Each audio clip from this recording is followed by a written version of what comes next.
የሰው ልጅ መልካም ስብዕና የተፈጠረለትና ያንንም ስብዕና እንዲኖር ደግሞም ከሱ በኋላ ለሚመጣው ትውልድ ሁሉ እንዲያሳይ የተፈጠረ ነው። ትውልዱ ራሱ በፈጠረው ክፋት ራሱ እየጠፋ ነው። የሰው ልብ ከሁሉ ይልቅ ተንኮለኛ መሆኑ መልካም ነገር ከማሰብ ይልቅ ክፉ እንዲያስብ ምክንያት ሆኖታል። ሞትና ሕይወት በምላስ እጅ መሆኑ አስደናቂ የሕይወት ምርጫ በእጅ እንዲሆን አድርጎታል። አሁን ከልባችን የሚወጣ ሐሳብ ሁሉ ጥበቃ የሌለው ይመስላል። መዝሙረኛው ዳዊት ለአፌ ጠባቂ ያኑር አለ። እኛ አሁን የሚያስጨንቀን የአፋችን ጠባቂ ሳይሆን እንቅልፋችንን የከለከለ የግቢያችን ኮልኮሌ መሆኑ ነው። ሐሳባችን ከሐሳቡ ሰማይና ምድር እንደሚርቅ የራቀ ይመስላል። መኖር የምትፈልጉ ከሆነ የሚያኖራችሁን አቅጣጫ ላሳያችሁ ወዳለሁ። እኔ መኖር በቻልኩበት እናንተም በዚህ በከበረ የሕይወት ጎዳና መኖር ትችላላችሁ። መጽሐፍ ቅዱስ እንደዚህ ይላል፣ እግዚአብሔርን መፍራት ወደ ሕይወት ይመራል፣ የሚፈራውም ጠግቦ ይኖራል፣ ክፉ ነገርም አያገኘውም ይላል። እግዚአብሔርን አለመፍራት ወደ ሞት እንጂ ወደ ሕይወት አይመራም። ሕይወት የሚገኝበት መንገድ ፈልገ ከሆነ አሁን ወደ ልብህ ቀርቦ ደጅህን እያንኳኳ እንደሆነ ይሰማኛል። አንተም ለነፍስህ ጠባቂ እንዲኖር ወደ ልብህ ና ጌታ ይበለው። እግዚአብሔርን መፍራት ከሁሉ ይበልጣል፣ የሚፈራውም ጠግቦ ይኖራል።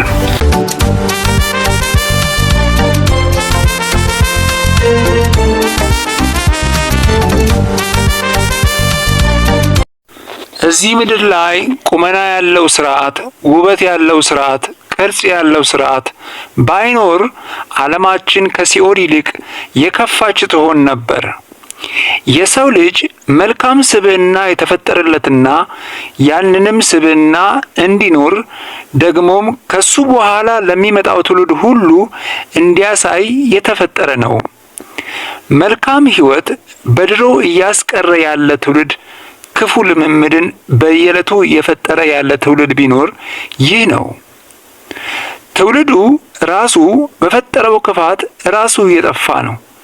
የሰው ልብ ከሁሉ ይልቅ ተንኮለኛ መሆኑ መልካም ነገር ከማሰብ ይልቅ ክፉ እንዲያስብ ምክንያት ሆኖታል።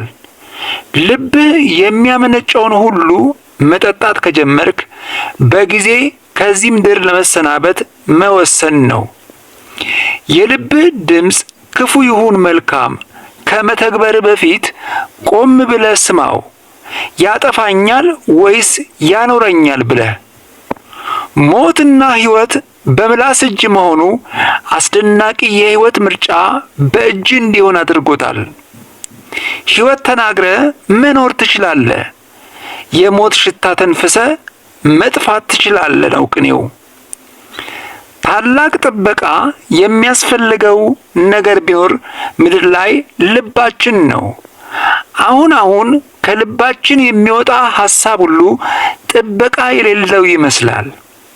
ብርሃን ከጨለማ አንዳች ኅብረት ሳይኖራቸው በብርሃን ቤት ጨለማን ጋብዘን የእግዚአብሔርን ስም ከልክ አልፈን እናሰድባለን። መዝሙረኛው ዳዊት ለአፌ ጠባቂ ያኑር አለ። እኛ አሁን የሚያስጨንቀን የአፋችን ጠባቂ ሳይሆን እንቅልፋችንን የከለከለ የግቢያችን ኮልኮሌ መሆኑ ነው። ሐሳባችን ከሐሳቡ ሰማይና ምድር እንደሚርቅ የራቀ ይመስላል። ብዙዎቻችን ለስጋችን እንጂ ለነፍሳችን የት ትዋል የት ትደር አያስጨንቀንም። አወይ ጉድ አለ የሀገሬ ሕዝብ። እንደው እንዲህ ሆኜ ስኖር መጨረሻዬ ምን ይሆን የሚል ትውልድ አጣን። 1000 ዓመት አልኖር እያለ በ20ና በ25 ዓመት የሞት ትውልድ ፈጠርን።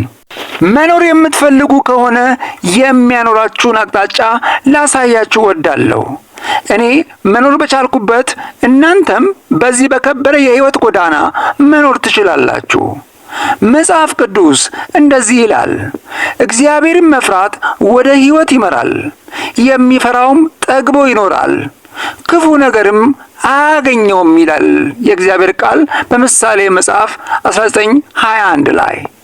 ጨለማን፣ ወንበዴን፣ አውሬዎችን የሚፈሩ በዓለም ላይ ጥቂት የማይባሉ ናቸው። ለምን? ጨለማን ተገን አድርጎ ምን ሊጎዳን እንደሚችል አናውቅምና። ወንበዴንም ካልፈራን ድካም ጥረታችን በቅጽበት ሰይፉን መዞ ይነጥቀናል። እጅግ ብዙ ነገር የምንፈራው በምክንያት ነው። ይሄ ሁሉ ይቅር፣ እግዚአብሔርን አለመፍራት ምን ያስገኛል ብለን አመንን ይሆን? ወንድሞቼ ሆይ ምድር እየጠፋች ያለችው እና እርስ በርሳቸው እየተወጋጋን ያለነው የፖለቲካ መንስኤ አይመስላችሁ። ለምድራችን እግዚአብሔርን ላለመፍራት እየተከፈለ ያለ ዋጋ እንጂ። እግዚአብሔርን አለመፍራት ወደ ሞት እንጂ ወደ ሕይወት አይመራም። እስከዚህ ድረስ ለመድረሴ በሕይወት እግዚአብሔርን የመፍራት ብቃቴ እንዳይመስላችሁ። እንዲሁ የሰጠኝ የእግዚአብሔር ቸርነትና ምሕረት የማመን ጉዳይ እንጂ። በእርሱ የሚያምን አያፍርምና በእርሱ ምሕረት እስከ ዛሬ አለው። ሕይወት የሚገኝበት መንገድ ፈልገ ከሆነ አሁን ወደ ልብህ ቀርቦ ደጅን እያንኳኳ እንደሆነ ይሰማኛል። አንተም ለነፍስህ ጠባቂ እንዲኖር ወደ ልብህ ና ጌታ ይበለው። እግዚአብሔርን መፍራት ከሁሉ ይበልጣል። የሚፈራውም ጠግቦ ይኖራል። ብዙ ሰዎች የሚያስቡት ጠግቦ ለማደር ጠንካራ የፖለቲካ ኃይል ያስፈልጋል ብለው ያምናሉ።